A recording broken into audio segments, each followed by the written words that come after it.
आज मैं Gauss theorem के बारे में डिस्कस करने जा रहा हूँ। गॉस थ्योरम से पहले थोड़ा सा जाने इलेक्ट्रिक फ्लक्स क्या होता है। इलेक्ट्रिक फ्लक्स जैसे कि आप पहले से पढ़ चुके थे कि यदि कोई आपका सरफेस है जिसका सरफेस एरिया यदि यस हो और उसके सतह पर इलेक्ट्रिक फील्ड इंटेंसिटी यदि ई है और वो आपका सरफेस के नॉर्मल से यदि थीटा कोण पर स्थित हो तो उससे उत्पन्न होने वाले प्रोड्यूस होने वाले टोटल जो इलेक्ट्रिक फ्लक्स होगा वो ई डॉट एस के बराबर होगा। यानी इलेक्ट्रिक फील्ड इंटेंसिटी और आपका सरफेस एरिया के स्केलर प्रोडक्ट के क्या होता है, बराबर होता है। यानी ई डॉट एस को आप ई एस कॉस थीटा भी लिख सकते हैं। अब यहाँ पर electric field intensity vector quantity है और सरफेस एरिया भी आप सर इलेक्ट्रिक फील्ड इंटेंसिटी और सरफेस एरिया दोनों का स्केलर प्रोडक्ट है, तो इसलिए इलेक्ट्रिक फ्लक्स भी क्या होगा, एक स्केलर क्वांटिटी होगा। तो यानी इलेक्ट्रिक फ्लक्स जो होता है ई एस कॉस थीटा होता है, ये आप लोग ऑलरेडी पहले से पढ़ चुके थे। आज जानिएगा गॉस थ्योरम के बारे में। गॉस थ्योरम क्या होता है कि यदि कोई आपका एक सरफेस हो, ये सरफेस स्फेरिकल भी हो सकता है, सिलिंड्रिकल भी हो सकता है, या तो कोई भी शेप का हो सकता है। अब यदि सरफेस के अंदर यदि चार्ज क्यू है तो इस सरफेस से उत्पन्न होने वाले टोटल जो फ्लक्स होगा वो क्यू बटे एप्सिलॉन नॉट के बराबर होता है, यदि सरफेस के अंदर क्या आपका वैक्यूम हो यानी कोई मीडियम ना हो। फिर से समझिए, यदि कोई सरफेस के अंदर यदि वैक्यूम हो और उसके अंदर यदि चार्ज आप यदि सब सॉरी यदि कोई सरफेस किसी निर्वात में लिया गया हो और उसके अंदर टोटल चार्ज यदि क्यू हो तो उससे उत्पन्न होने वाले टोटल फ्लक्स जो होगा क्यू बटे एप्सिलॉन नॉट के आपका बराबर होगा। अब इसमें गॉस थ्योरम में क्या क्या पॉइंट देखना होता है कि आपका सरफेस कोई भी किसी भी प्रकार का हो सकता है, स्फेरिकल भी हो सकता है, स्फेरिकल या तो आपका सिलिंड्रिकल,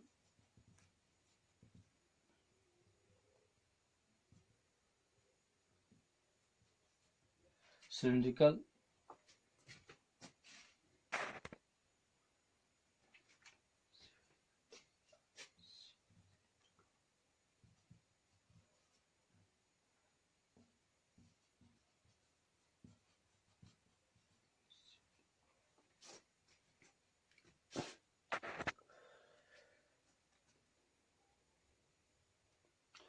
सरफेस स्फेरिकल, सिलिंड्रिकल या तो एनी शेप का हो सकता है।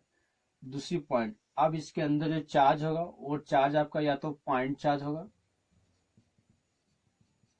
या तो पॉइंट चार्ज हो सकता है, चार्ज या चार्जेज, सिंगल चार्ज या मल्टीपल चार्ज भी हो सकता है, सिंगल या मल्टीपल चार्ज,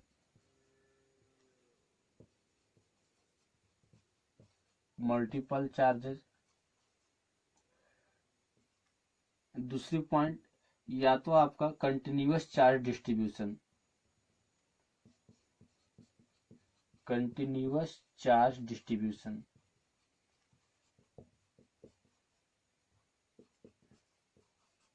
डिस्ट्रीब्यूशन इसको हिंदी बोलते हैं बिंदु आवेश। सरफेस के अंदर या तो बिंदु सा आवेश होना चाहिए या तो आपका संतत आवेश वितरण होना चाहिए, संतत आवेश वितरण। यानी गॉस थ्योरम उसी उसी प्रकार के आवेश के लिए लागू होगा जो या तो पॉइंट चार्ज होगा सरफेस के अंदर या तो आपका कंटिन्यूअस चार्ज डिस्ट्रीब्यूशन होगा। यदि डिस्क्रीट चार्ज रहेगा तो वहां पर आपका गॉस थ्योरम एप्लीकेबल नहीं होता है। दूसरी बात अब है, ये चार्ज आपका सेंटर पर भी हो सकता है या तो किसी भी पॉइंट पर हो सकता है। सरफेस के अंदर चार्ज आप सेंटर पर लीजिए, इस पॉइंट पर लीजिए या तो इस पॉइंट पर लीजिए, इस पॉइंट पर लीजिए, इस पॉइंट पर कहीं भी चार्ज रखिए, आपका इलेक्ट्रिक फ्लक्स फाई बराबर क्यू बटे एप्सिलॉन नॉट ही होगा। यानी इलेक्ट्रिक फ्लक्स पर कोई इफेक्ट आपका नहीं पड़ेगा। लेकिन यदि चार्ज हम सरफेस के बाहर लेते हैं तो आपका इलेक्ट्रिक फ्लक्स फिर आपका जीरो हो जाएगा। यानी चार्ज इलेक्ट्रिक फ्लक्स प्रोड्यूस करने के लिए चार्ज क्या होना चाहिए, आपका सरफेस के भीतर ही होना चाहिए और भीतर किसी भी बिंदु पर होगा उससे डज नॉट माइंड, इस पर डिपेंड आपका नहीं करता है। चलिए यहाँ तो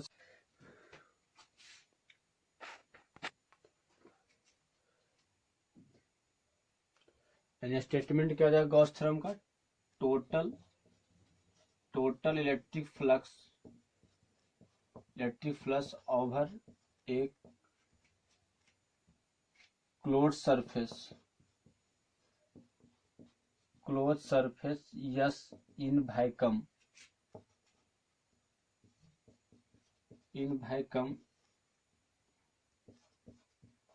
इज इज 1/ε0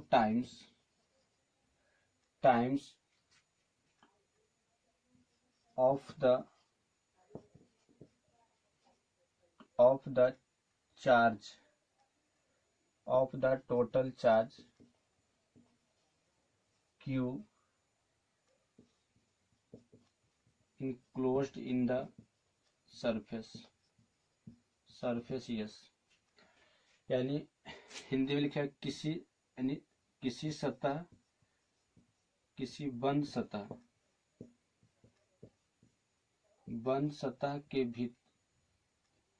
सतह से उत्पन्न कुल विद्युत फ्लक्स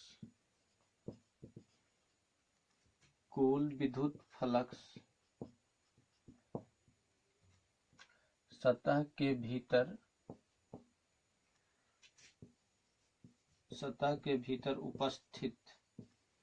उपस्थित आवेश Q का 1/ε0 गुना होता है। ये हिंदी में डिफरेंस हो जाएगा। यानी सिंपल, यदि आपका सरफेस इस टाइप का है, इस सरफेस में यदि आपका सरफेस के भीतर चार्ज यदि Q लेते हैं, टोटल चार्ज आपका Q है, तो इसके जो सरफेस से उत्पन्न टोटल जो फ्लक्स होगा सभी दिशाओं में, जिस सरफेस के भीतर चार्ज Q है तो इससे उत्पन्न जो टोटल फ्लक्स जो होगा, सतह से उत्पन्न कुल जो फ्लक्स होगा फाई इक्वल टू होगा पहले तो E डॉट आपका डेल S का integral E dot del S equal to Q/ε0 होगा। यानी सतह के भीतर यदि चार्ज Q है और इसका सरफेस एरिया सतह के भीतर चार्ज Q है और ये यदि वैक्यूम में लिया गया है तो इससे उत्पन्न टोटल फ्लक्स फाई ई जो होगा E डॉट डेल S का आपका close integral equal to Q/ε0 हो जाएगा। यानी फाई इक्वल टू Q/ε0 होगा। अब यहाँ पर जो है ये जो है इस तरह से लिखा हुआ, ये एक तरह से इंटीग्रल सिंबल है और ये इंटीग्रल सिंबल उसके लिए किया जाता है जो आपका कोई क्लोज सरफेस एरिया का इंटीग्रेशन किया गया हो। यानी इसको लिख सकते हैं it is integral symbol of the close surface. यानी जैसे कि सपोज दैट, यानी इस तरह से कोई दिया पॉइंट ए है और यहाँ से स्टार्टिंग की है इनिशियल पॉइंट और बी जो है आपका फाइनल पॉइंट, और इसी को इंटीग्रेट करते करते इसी पॉइंट पर पहुंच जाते हैं तो ये चारों तरफ से आपका इनक्लोज हो जाता है। तो इसको आपका ए से बी ना लिखकर, इसको इंटीग्रल सिंबल को ए से बी ना लिखकर इस प्रकार से आप लिख सकते हैं। यानी जहां जिस पॉइंट से स्टार्टिंग होता है वो लोअर लिमिट कहलाता है और जहां एंड होता है वो आपका अपर लिमिट कहलाता है। तो ए से स्टार्टिंग होकर बी तक जा रहा है तो ए से बी लिखाएगा और ये आपका क्लोज बन रहा है तो इसको ए से बी ना लिखकर इस प्रकार से आप लिख सकते हैं। इस तरह फाई इक्वल टू Q/ε आपका ε0 हो जाएगा। अब इसके प्रूफ, अब यहाँ पर जिस सतह से इलेक्ट्रिक फ्लक्स प्रोड्यूस होता है उस सतह को हम गॉसियन सरफेस कहते हैं। इसे क्या बोलिएगा? Gaussian surface. अब गॉसियन सरफेस आपका स्फेरिकल भी हो सकता है, सिलिंड्रिकल भी हो सकता है, या तो कोई भी शेप का हो सकता है। चलिए ठीक।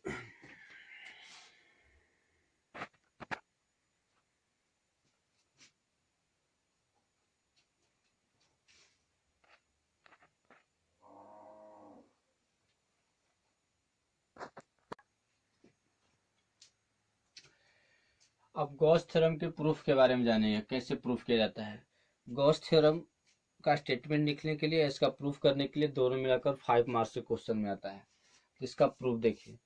प्रूफ करने के लिए आप किसी भी टाइप का सरफेस ले सकते हैं, आपका डिफरेंट शेप का भी सरफेस ले सकते हैं, स्फेरिकल भी ले सकते हैं, सिलिंड्रिकल भी ले सकते हैं, लेकिन सबसे आसान तरीका आपका स्फेरिकल होगा। तो जो सबसे इजी मेथड होता है प्रूफ करने का वही हम आप लोग के बारे में आप लोग के यहाँ डिस्कस करने जा रहे हैं। तो यहाँ पर हम ले रहे हैं एक स्फेरिकल सरफेस मान कर चलते हैं। यानी गॉसियन सरफेस हम किस प्रकार से ले रहे हैं? आपका स्फेरिकल। तो मान लेते हैं कि आपका it is a Gaussian surface of the spherical shape. ये एक गॉसियन सरफेस है, इसका शेप कैसा है? उसका स्फेरिकल है। स्फेरिकल का मतलब गोलाकार। ये मान के चलते हैं, और इसके सेंटर पर हम पॉइंट चार्ज क्यू लेते हैं जो पॉजिटिव है, और इस सरफेस का, इस स्फीयर का रेडियस को हम क्या मान लेते हैं, आपका आर मान लेते हैं। अब आप पढ़े थे कि यदि कोई आपका पॉइंट चार्ज लेते हैं, पॉजिटिव पॉइंट चार्ज होता है, तो उससे निकलने वाला जो इलेक्ट्रिक फ्लक्स होता है वो रेडियली आउटवर्ड होता है। तो ये पॉइंट चार्ज है, तो इससे जो इलेक्ट्रिक फ्लक्स होगा वो रेडियली क्या होगा, आउटवर्ड होगा। रेडियली आउटवर्ड का मतलब क्या होता है, ये सरफेस से आपका परपेंडिकुलर निकलेगा बाहर की ओर, ये सरफेस से परपेंडिकुलर रहेगा और बाहर की ओर निकलता है। तो यहाँ पर जो फ्लक्स हो रहा है वो फ्लक्स जो इलेक्ट्रिक फ्लक्स जो है रेडियली आउटवर्ड है।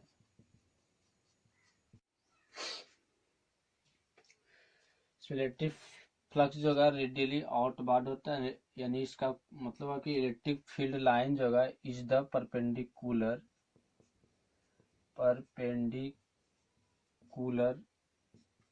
To the surface. यानी रेडियली आउटवर्ड का मतलब होता है इलेक्ट्रिक फील्ड लाइन जो होगा सतह के क्या होता है, आपका परपेंडिकुलर होता है, इसका डायरेक्शन आपका बाहर की ओर होगा। तो इस पे आप मानकर क्या चलिएगा कि मान लेते हैं कि कोई एक गॉसियन सरफेस गोलाकार है जिसकी त्रिज्या r है और उसके केंद्र पर q आवेश के आपका स्थित है, और q आवेश के कारण इलेक्ट्रिक फील्ड इंटेंसिटी E, इसके सतह पर इलेक्ट्रिक फील्ड इंटेंसिटी E उत्पन्न होता है। फिर से सुनिए, माना कि एक गॉसियन सरफेस गोलाकार है जिसकी त्रिज्या r है और इसके केंद्र पर आवेश Q स्थित है, जिसके कारण सतह पर उत्पन्न इलेक्ट्रिक फील्ड विद्युत क्षेत्र तीव्रता क्या होता है, E, जिसके कारण सतह पर विद्युत क्षेत्र तीव्रता E उत्पन्न होता है। इतना पहले मान के चलिएगा। इंग्लिश में कैसे लिखिएगा कि लेट अस कंसीडर, इंग्लिश में लिख देते हैं let us consider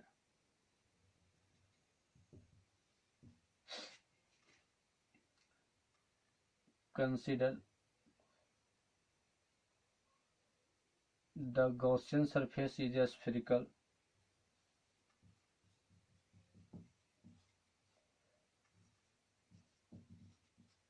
Gaussian surface is spherical। माना कि गॉसियन सतह गोलाकार है of radius r and a point charge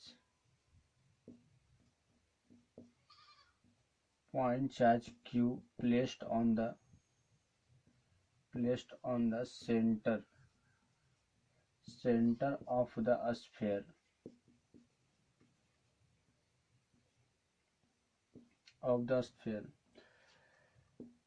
The electric field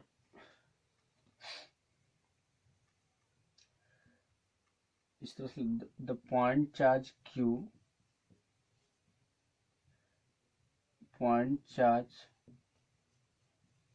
produce electric field intensity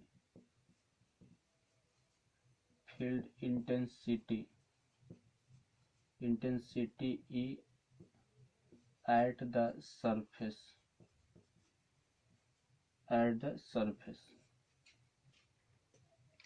Let us consider the Gaussian surface is a spherical of radius r and a point charge q placed on the center of the sphere.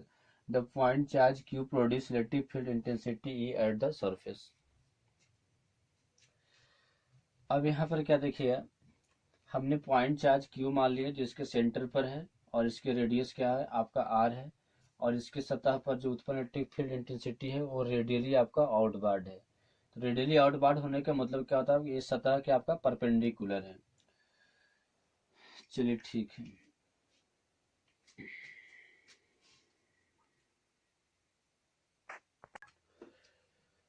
अब हम सतह पर एक small area डेलियस consider करते हैं। एक small area क्या consider कर रहे हैं, आपका डेलियस। अब इस स्मॉल एरिया डेलियस के कारण जो इलेक्ट्रिक फ्लक्स प्रोड्यूस होगा वो उसको हम d फाई मानते हैं। यानी इलेक्ट्रिक फील्ड इंटेंसिटी आपका ई हो गया इस तरह से, और नॉर्मल भी इसी पर रहेगा ई एन। तो दोनों के बीच एंगल जो बनेगा आपका 0 डिग्री बनेगा। और ये स्मॉल एरिया रेडियस कंसिडर करें तो इसके कारण जो इलेक्ट्रिक फ्लक्स प्रोड्यूस होगा वो क्या होता है आपका डी फाई हो जाएगा। तो आपका क्या लिख सकते हैं कि गॉसियन सरफेस के स्मॉल एरिया रेडियस के कारण, गॉसियन सरफेस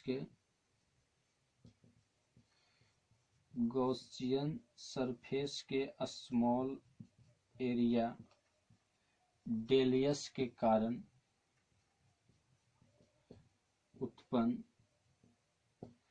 उत्पन्न विद्युत फ्लक्स यानी डी फाई इक्वल टू जो होगा ई डॉट आपका डेलियस, ई डॉट क्या आपका डेलियस, ये हो जाएगा by the definition of electric flux, by the definition of electric flux यानी विद्युत फ्लक्स की परिभाषा से। तो विद्युत फ्लक्स की परिभाषा से क्या होता है, phi equal to E dot डेलियस, ई डॉट एस होता है। यहाँ पर स्मॉल एरिया डेलियस है, तो डेलियस के कारण जो इलेक्ट्रिक फ्लक्स प्रोड्यूस है वो भी स्मॉल होगा, इसको डी फाई मान लेते हैं। तो डी फाई बराबर ई डॉट क्या आपका डेलियस हो जाएगा। अब है यदि हम टोटल निकालना चाहते हैं इसका, स्मॉल एरिया डेलियस के कारण तो आपका डी फाई हो गया। अब टोटल फ्लक्स कैसे निकालेगा, तो कुल फ्लक्स जो होगा, कुल विद्युत फ्लक्स है सतह से उत्पन्न कुल विद्युत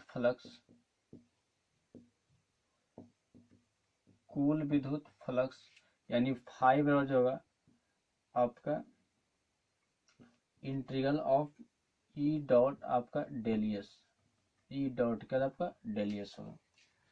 यानी टोटल विद्युत इलेक्ट्रिक फ्लक्स निकालना है तो इस एरिया को डेलियस को हमें क्या करना पड़ेगा, इंटीग्रेट करना पड़ेगा, तो आपका टोटल एरिया मिल जाएगा। अब ये टोटल एरिया आपका इंक्लोज है तो इसको इस प्रकार से रिप्रेजेंट कीजिएगा इंटीग्रेशन में, यानी टोटल आपका बंद सरफेस है तो बंद सरफेस को इस प्रकार से रिप्रेजेंट किया था, ई डॉट के आपका डेलियस हो जाएगा।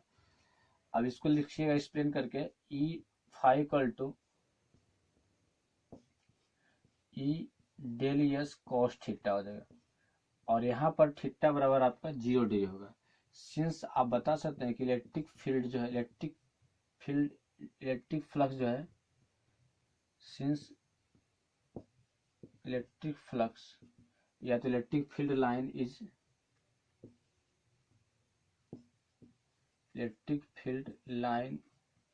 रेडियली आउटवर्ड, या तो लाइन्स आर रेडियली आउटवर्ड, यानी चूंकि विद्युत क्षेत्र रेखा जो है त्रिज्या बाहर की ओर है, इसको हिंदी में क्या बोलते हैं, त्रिज्या बाहर की ओर, यानी विद्युत क्षेत्र रेखाएं त्रिज्या क्या आपका बाहर की ओर है, इसलिए आपका थीटा बराबर क्या आपका 0 डिग्री होगा, यानी थीटा जो होगा सतह के लंबवत होगा। और इलेक्ट्रिक फील्ड लाइन जो होगा, इलेक्ट्रिक फील्ड इंटेंसिटी जो होगा वो सतह के क्या आपका लंबवत होगा। और एंगल हम किसके साथ लेते हैं, सतह के लंबवत के साथ ही लेते हैं। इलेक्ट्रिक फील्ड भी सतह के लंबवत है और सतह के लंबवत तो लंबवत रहेगा ही, तो दोनों आपका पैरेलल हो जाएगा। सतह के लंबवत सदिश और इलेक्ट्रिक फील्ड दोनों क्या पैरेलल होगा, तो वहां पर थीटा क्या आपका 0 डिग्री हो जाएगा। तो थीटा 0 डिग्री हो जाए तो यहाँ पर क्या लिखा है आपका cos 0 रखा है।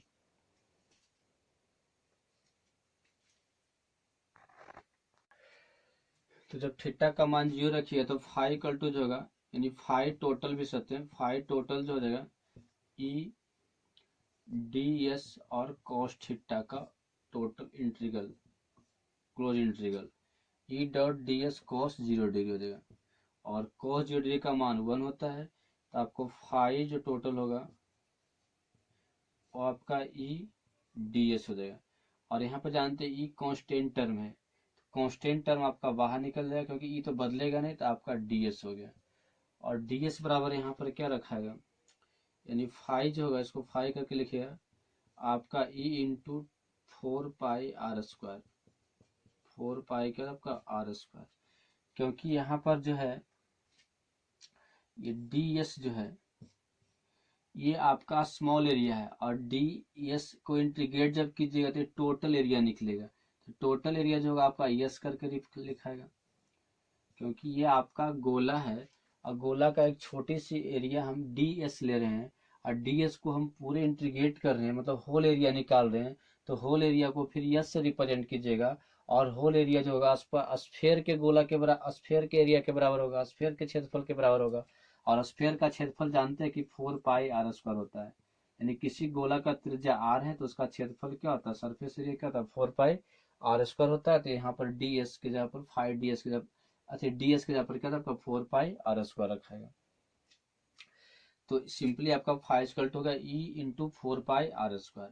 अब पहले आप लोग ऑलरेडी पढ़ चुके थे कूलाम के नियम से, क्या पढ़े थे, कूलाम के नियम से। कूलाम के नियम से आप जानते थे कि इलेक्ट्रिक फील्ड इंटेंसिटी जो होता है, इलेक्ट्रिक फील्ड इंटेंसिटी E जो होगा आपका 1/4πε0 और Q/r² होता है। ऐसा पढ़े थे पहले ही। कूलाम के नियम से इलेक्ट्रिक फील्ड इंटेंसिटी 1/4πε0 Q/क्या आपका r² हो जाएगा। अब इसको इक्वेशन 1 में पुट कीजिएगा, फ्रॉम इक्वेशन 1। इसको इक्वेशन 1 मान लीजिए, इसको इक्वेशन 2 मान लीजिएगा। तो फ्रॉम इक्वेशन 1 एंड 2, समीकरण 1 और 2 से क्या हो जाएगा आपका जो होगा ई की जगह पर क्या रखा है 1/4πε0 और Q/r²। अब गुने फिर आपका 4πr² है, 4π का आपका r²। तो 4π कट गया, r² कट गया, तो 5 और Q/ क्या बचेगा आपका एब्सोल्यूट नोट बचेगा। इस तरह से आपका प्रूफ होता है, प्रूफ। यानी सब यहाँ पर से फिर से समझिए, आपने पहले से क्या देखे थे कि फाई टोटल जो होगा, जैसे कि स्मॉल एरिया डेलियस मान लिए हैं और इसमें जो इलेक्ट्रिक फील्ड इंटेंसिटी प्रोड्यूस हो रहा है ई हो रहा है, तो फ्लक्स क्या होता है ई डॉट डेलियस। तो यहाँ पर ई डॉट ds होगा और ई डॉट ds को ई ds cos थीटा लिखाएगा, डॉट हटाइएगा तो cos थीटा लगेगा। अब यहाँ पर जो इलेक्ट्रिक फील्ड इंटेंसिटी है वो रेडियली आउटवार्ड है, electric field line radially outward रहने के कारण थीटा आपका 0 डिग्री बनेगा, क्योंकि परपेंडिकुलर होगा इलेक्ट्रिक फील्ड इंटेंसिटी और परपेंडिकुलर है, परपेंडिकुलर के साथ पैरेलल हो जाएगा, तो इसलिए कोण क्या बनेगा आपका 0 बन जाएगा। तो को जीरो का मान 1 होता है, तो फाई ई ds हो जाएगा। अब यहाँ पर फाई ई जो है कांस्टेंट टर्म है, इलेक्ट्रिक फील्ड इंटेंसिटी तो आपका फिक्स रहेगा सरफेस पर, बदलेगा क्या था आपका एरिया बदलेगा, क्योंकि एरिया यहाँ पर बढ़ रहा है, बढ़ाइएगा, पूरा होल एरिया निकालना है। तो डेलियस को आपका इंटीग्रेट कीजिएगा, तो डेलियस का इंटीग्रेशन क्या होता है आपका 4πr² होगा, क्योंकि डेलियस का इंटीग्रेट करने पर पूरा गोला का एरिया आएगा। अब पूरा गोला का एरिया क्या होता है 4πr² होता है, तो E इंटू 4πr² हो जाएगा।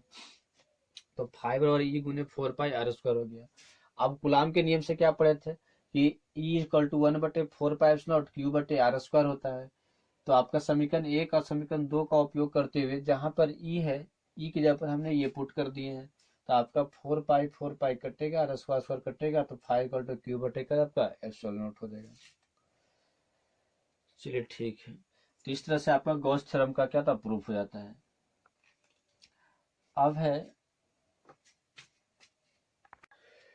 अब यहाँ पर देखना है कि यदि गॉसियन सरफेस के अंदर बहुत सारे चार्जेस लेते हैं, जैसे कि मान लीजिए आपका Q1 चार्ज है, इस पॉइंट पर Q2 चार्ज है, इस पॉइंट पर आपका Q3 चार्ज है, 3 चार्जेस आपका लिए हैं, तो आपका जो टोटल फ्लक्स प्रोड्यूस होगा वो किस पर डिपेंड करेगा, तीनों चार्ज के बराबर होगा, तीनों चार्ज को देखते हुए निकलेगा, क्या किसी एक चार्ज पर डिपेंड करेगा। तो यहाँ पर देखिए, जैसे कि सपोर्ट कंसिडर करते हैं Q1 चार्ज के कारण,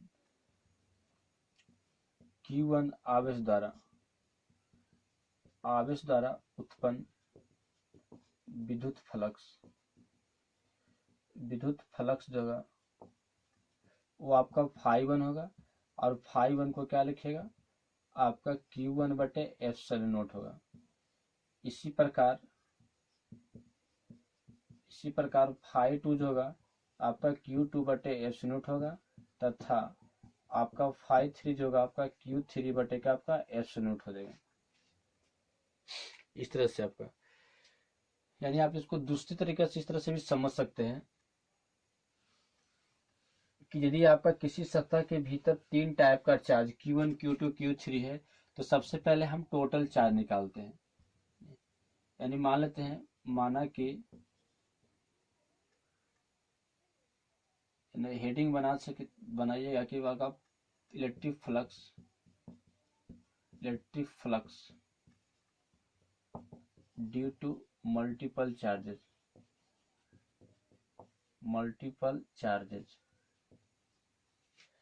यानी आपका हो जाएगा गुणात्मक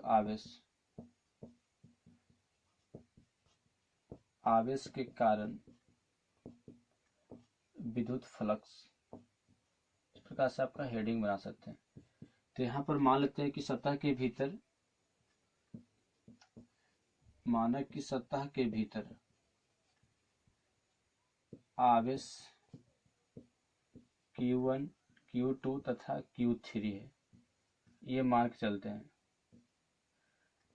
मानक की सतह के भीतर आवेश क्या आपका Q1, Q2 तथा क्या आपका Q3 है। तो आपका कुल आवेश कितना होता है? आपका कुल आवेश होगा Q बराबर जो होगा, यानी Q टोटल जो होगा वो आपका Q1 प्लस Q2 प्लस कर आपका Q3 हो जाएगा। अब गॉस के प्रमेय से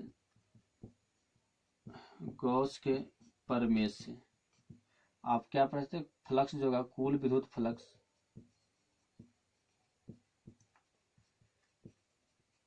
फ्लक्स फाई टोटल जो होगा आपका Q टोटल, फाई Q में अंतर देखिए, यानी Q टोटल और बटे क्या आपका एप्सिलॉन नॉट होगा।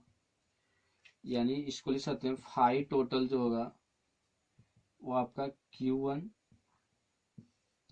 प्लस Q2 प्लस का आपका Q3 और बटे आपका एप्सिलॉन नॉट हो जाएगा। इसी को यदि आपका अलग अलग डिवाइड किया तो Q1 बटे एप्सिलॉन नॉट प्लस Q2 बटे का आपका एप्सिलॉन नॉट और प्लस Q3 बटे का आपका एप्सिलॉन नॉट हो जाएगा। यानी आप लिख सकते हैं कि फाई टोटल जो होगा वो आपका फाई 1, फाई 2 और प्लस का आपका फाई 3 हो जाएगा। यानी इसको बोलते हैं प्रिंसिपल ऑफ सुपरपोजिशन।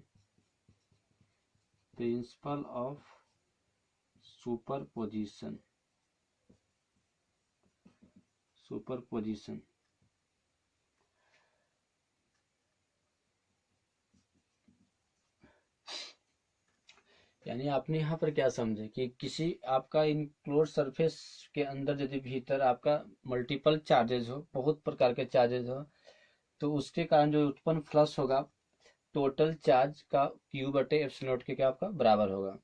यानी पहले टोटल चार्ज निकालना है, सभी चार्ज को हम एल्जेब्रिक सम करेंगे, प्लस है तो प्लस रहेगा चार्ज, यदि माइनस है तो आपका माइनस रहेगा। इस प्रकार से आपका टोटल चार्ज मिल जाएगा और उसके बाद बटे एप्सिलॉन नॉट करना है तो आपका टोटल फ्लक्स मिलेगा। अब इसमें अलग अलग टोटल चार्ज यहाँ पर Q1 plus Q2 plus Q3 करके निकाले हैं, अलग अलग डिवाइड किया तो Q1 बटे एप्सिलॉन नॉट, Q2 बटे एप्सिलॉन नॉट और प्लस Q3 बटे क्या आपका एप्सिलॉन नॉट हो रहा है। तो ये भी आपका इलेक्ट्रिक फ्लक्स का फॉर्मूला आ रहा है, ये भी आपका गॉस के थ्योरम से इलेक्ट्रिक फ्लक्स का फॉर्मूला आ रहा है, ये भी गॉस के थ्योरम से क्या आपका इलेक्ट्रिक फ्लक्स का ही फॉर्मूला आ रहा है। तो यहाँ पर इस इलेक्ट्रिक फ्लक्स को, पहले वाले इलेक्ट्रिक फ्लक्स को फाई 1 मान लेते हैं, इसको फाई 2, इसको फाई 3 मानते हैं। तो फाई टोटल जो है फाई 1 प्लस फाई 2 प्लस क्या आपका फाई 3 हो जाएगा। तो यहाँ कह सकते हैं कि आपका जो टोटल जो फ्लक्स होगा, यानी टोटल आवेश के कारण उत्पन्न कुल जो फ्लक्स होगा, प्रत्येक आवेश द्वारा उत्पन्न फ्लक्स का एल्जेब्रिक सम के क्या होता है आपका बराबर होता है, बीजीय योग के बराबर होता है। यानी ये प्रिंसिपल ऑफ सुपरपोजिशन को फॉलो करता है, यानी अध्यारोपण का सिद्धांत इसमें लागू होता है। तो इसमें आपका ये भी कह सकते हैं गॉस थ्योरम में पहला क्या हो जाता है कि टोटल फ्लक्स जो होगा, टोटल फ्लक्स इनक्लोज्ड यानी over, total flux over a surface is the algebraic sum of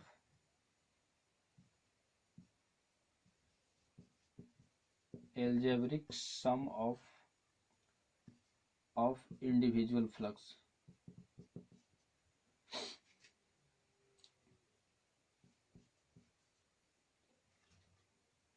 individual flux यानी कुल फ्लक्स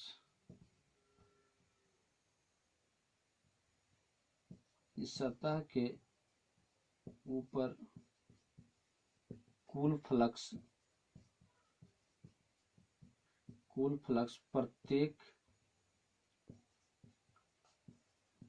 प्रत्येक फ्लक्स के यानी प्रत्येक आवेश द्वारा प्रत्येक आवेश द्वारा उत्पन्न